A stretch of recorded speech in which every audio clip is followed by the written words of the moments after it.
आप सुन रहे हैं सहर विद कामिनी खन्ना।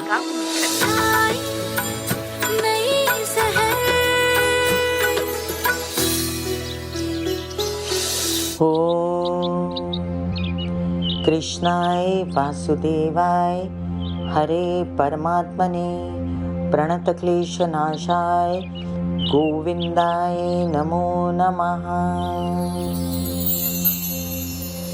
गोवत्स द्वादशी 2023 की आज है वसु बारस रमा एकादशी। आप सभी को इसकी खूब सारी ढेर सारी मंगलमय बधाइयाँ, शुभकामनाएं।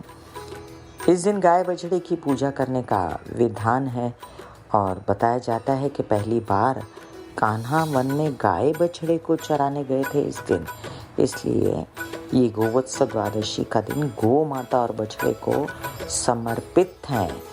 इस दिन इनकी पूजा करने से श्री कृष्ण संतान की हर संकट से रक्षा करते हैं। सुप्रभात सुप्रभात सुप्रभात। मैं कामिनी खन्ना सहर कार्यक्रम में आज के इस महत्वपूर्ण दिन की, दिवाली की शुरुआत की, दीपावली के दिए जलने की शुरुआत की, प्रकाश के इस उत्सव की देती हूँ ढेर सारी शुभ मंगल कामनाएं। आइए हम जानें कि आज 9 अक्टूबर है 2023, चंद्रमा कन्या राशि में और नक्षत्र है हस्ता चंद्रमा का। देर रात्रि तक उसके बाद चित्रा नक्षत्र। जैसा कि मैंने बताया आज गोवत्स द्वादशी, थोड़ी ही देर में हम जानेंगे मेष से लेके मीन राशि पर क्या असर हुआ। शनि के मार्गी होने का जो हम कल से जान रहे थे, आज हम उसको कंटिन्यू करेंगे। द्वितीय चरण में क्या कहते हैं शनि सभी राशि वालों को, इसका असर जानेंगे और जानेंगे गोवत्स द्वादशी के विषय में। मेष राशि। शनि मार्गी हो गए, उनकी जो दृष्टियां हैं वो फिर प्रखर होंगी। आप अपनी तबीयत मानसिक रूप से शांत रखिए। अपनी हेल्थ फिजिकली भी ठीक रखने के लिए एक्सरसाइज, योग, मेडिटेशन, प्राणायाम कीजिए और मेरे हिसाब से आपको व्यवसाय भी संभल के करना चाहिए। वृषभ राशि। आपको जो भी कुछ करना है उसमें प्रेम संबंध खराब नहीं करने हैं, बेकार में खर्चे नहीं बढ़ाने हैं, माता पक्ष की तबीयत का ख्याल रखना है और विवाहित जीवन के साथी का भी ध्यान रखना है। मिथुन राशि। आपके लिए अब देखिए, आता धन खराब ना करें, जो है उसको बचाएं, महामृत्युंजय का जाप करते रहें और साथ साथ विरोधियों से सावधान रहें। ये भी देख लें कि यात्राओं में आपको कोई कष्ट ना हो। कर्क राशि। आपके लिए ये देखना जरूरी है आपके कार्यों में कोई बाधाएं ना आए। अपने कार्य निर्विघ्न करने के लिए धन को भी संभाल के रखें, संचित धन ना निकालें और बच्चों के साथ व्यवहार अच्छा रखें, उनका ध्यान रखें। सिंह राशि। आपके लिए अब जरूरी है कि अपनी तबीयत का ध्यान रखें। होते होते कार्य कोई बिगड़े ना, इसका भी ध्यान रखना है और माता पक्ष की तबीयत का भी ध्यान रखना है। इसलिए घर में सभी लोग मिलकर एक्सरसाइज, योग, मेडिटेशन, प्राणायाम करने की मुहिम चलाइए। कन्या राशि। आपके लिए हेल्थ को संभालते हुए और विदेश रिलेटेड काम संभल के करते हुए, प्रेम संबंध खराब ना करते हुए, थोड़ा सा शांत और चुप रहते हुए काम को करना तो काम खूब बढ़ेगा। यात्राओं में रहें सावधान, खाना पीना और दवाइयाँ साथ लेकर चलें। तुला राशि। शनि मार्गी होते से ही नीच की दृष्टि सप्तम भाव पे, विवाहित जीवन में कलह क्लेश न करें और उनके साथ बना के रखें। महामृत्युंजय के जाप वो भी करें, आप भी करें, साथ में धन का नाश न करें, किसी भी प्रकार से संचित धन को निकालें ना और परिवार की रक्षा करें। वृश्चिक राशि। आपके लग्न पर शनि की दृष्टि, थोड़ा तबीयत को संभालते हुए शिव जी की आराधना और हनुमान जी की आराधना या महामृत्युंजय के जाप कर सकते हैं। विरोधियों से रहें सावधान, लोन्स वगैरह ना लें। धनु राशि। आपके लिए बच्चों के साथ अनबन ना करें, आपके बनते काम बिगड़े ना, इसलिए आप धीमे धीमे उन कामों को आगे बढ़ाइए ठोस कदमों से। आपके विदेश रिलेटेड काम भी संभल के करें, प्रेम संबंधों में बिगाड़ ना करें। मकर राशि। आपके लिए अब देखिए कि 7.5 का लास्ट फेज है।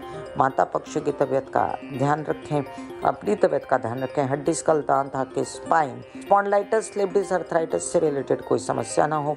जो धन आ रहा है उसके लिए मना मत कीजिए, संचित धन का ध्यान रखिए। कुंभ राशि।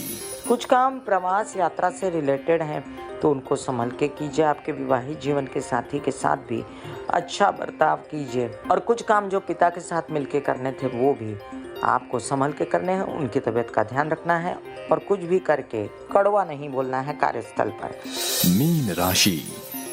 आपके लिए कुछ काम ऐसे हैं जो भाग्य से रिलेटेड है, बनाने हैं बनाइए, लेकिन धन की आवश्यकता पड़ेगी। संचित धन न निकालते हुए कमाया हुआ धन निकालें।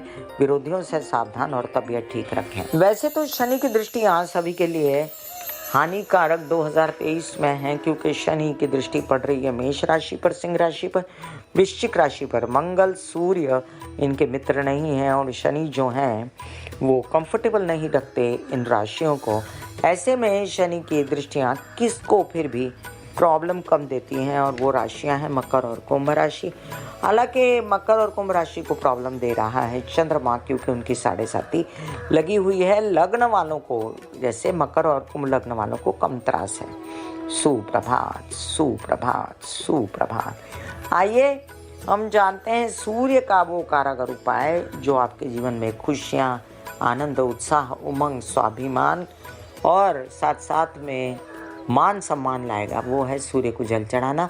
सूर्य को कैसे जल चढ़ाया जाता है? तर्जनी में पकड़िए तांबे का लोटा या पीतल का लोटा, लोहे के लोटे से, स्टील के लोटे से जल न चढ़ाएं और जल चढ़ाते हुए धार में से सूर्य को देखें। मैं कामिनी खन्ना शहर कार्यक्रम में आप सभी के साथ। आइए हम किसी एक की समस्या का समाधान ईश कृपा से किए देते हैं। ज्योति जी दिल्ली से लिखती हैं कि मैं 17 साल के बेटे के व्यवहार से बहुत पीड़ित हूँ, चिड़चिड़ापन आ जाता है और आस्था कम हो रही ईश्वर में।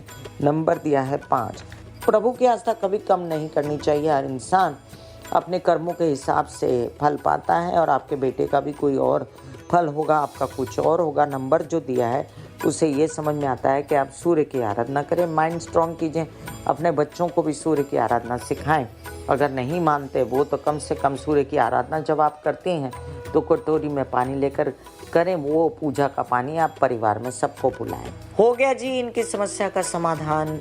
फिर मिलूंगी इसी कार्यक्रम में जिसका नाम है शहर।